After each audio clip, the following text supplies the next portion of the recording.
Are you currently stuck with an inventory worth less than 100 keys because you're not sure what items will make you profit or where you can find even half decent deals? I remember back when I'd watch every YouTube guide on trading and spend hours on in-game trading service trying to even make one key profit per week, but it just proved unsuccessful. I thought that this was the end of my trading journey. TF2 trading is dead because people are too greedy, bots are taking over, and the amount of refine needed to buy a key is too high. I mean, what else could you do at this point? How can you even profit if you can't find something to buy? In 2017, I gave up. And even returning 2 years later in 2019, I was still struggling to make ends meet. But while scouring for cheap items on Scrap.tf, I noticed a tab at the top that said auctions. At first, it looked confusing, but I was intrigued. Instead of searching elsewhere for deals, I bought and sold most things here. Although it started slow, there were certain times where I managed to snipe excellent deals no one else was looking at. And I even made my own auctions where someone else overpaid much more than I thought anyone would. One time I bought an unpriced Purple Energy timeless topper for 17 keys, then auctioned it the next day for 25 keys. Imagine how awesome that would feel as you're struggling to make a few ref profit per day, now strike 8 keys profit in a single trade. Now I'm going to show you how to use Scrap.tf auctions in a way to get you out of low tier mayhem and hopefully out of the 100 key inventory threshold. Alright, first off, you need to of course go onto Scrap.tf and sign in, and you don't have to worry, it is very safe as it is the biggest automated TF2 banking site made by the same people who made Backpack.tf and Marketplace.tf. Now head on over to the auctions tab, and you'll see an abundance of live auctions. I'll first be talking about buying discounted items for profit. In my opinion, it's best to click this tab here, make it by time left, and click on the arrow next to it to make it point upwards. Here you will see every auction sorted by how much time is left. In regards of what to buy, I strongly recommend the usual illiquid items. This includes unusuals, painted items, strange items with valuable parts, spelled items, and of course skins.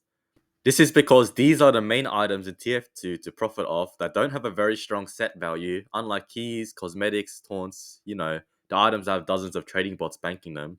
But having something dictated mainly by supply and demand, you can be the middleman between the seller offering a discount and the buyer paying more than what you paid. Remember that most auctions are not going to be good deals, and other people are going to be heavily watching deals to snipe, especially if the auction starting price is low.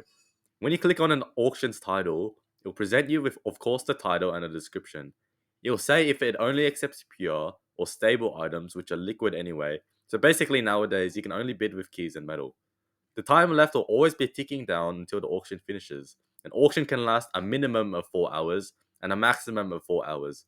But when you're sorting it by the least amount of time left, you don't have to just sit there waiting. An instant buy price, as the name suggests, will make the auction instantly end if someone bids that much. If it says 0, then there is no instant buy price, essentially, and it goes on as a normal auction.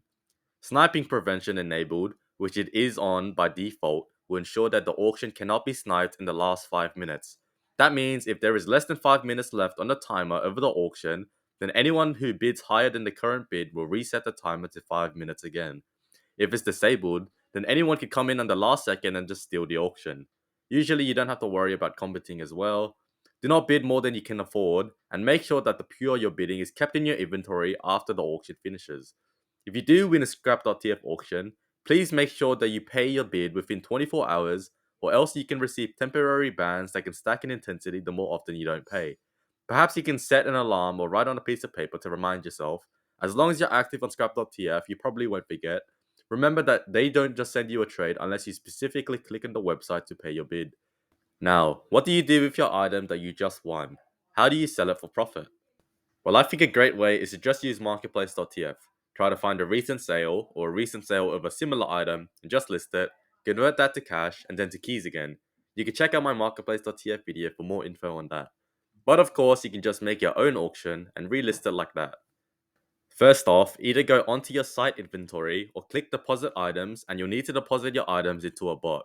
Once again, this is completely safe and should appear here in 5 to 10 minutes as the site says. The maximum items you can deposit, I believe, is 5 if you don't have a premium, but that can vary with the different levels of Scrap.tf premium. Anything in your site inventory can be kept here for up to 3 months, so make sure you don't forget about them. Now that you have an item in your site inventory, you can click create an auction and it will bring you to this page. Honestly, the title, description, and insta buy price don't really matter. Just put whatever you want as the title and description, as long as it follows the Scrap.tf guideline rules and is relevant to what you're selling. You'll want the auction to be public, sniping prevention enabled, and allow currency and stable items. For the minimum bid, there's two paths you can take. If you just want to get rid of the item for whatever it can get, leave it blank. This is called a no-min auction, which relies on other users outbidding each other to the highest price possible. I recommend this no-min method if you've been stuck with an item for longer than you're comfortable with, which is usually a couple months. If you want to be more safe, you can just put the minimum bid at what you paid for it, rounded to the closest key. So if you pay 10 keys and 20 ref for an unusual, don't put 10 keys and 40 ref because that indicates to the buyer that it's hard to sell. Just go with 11 keys.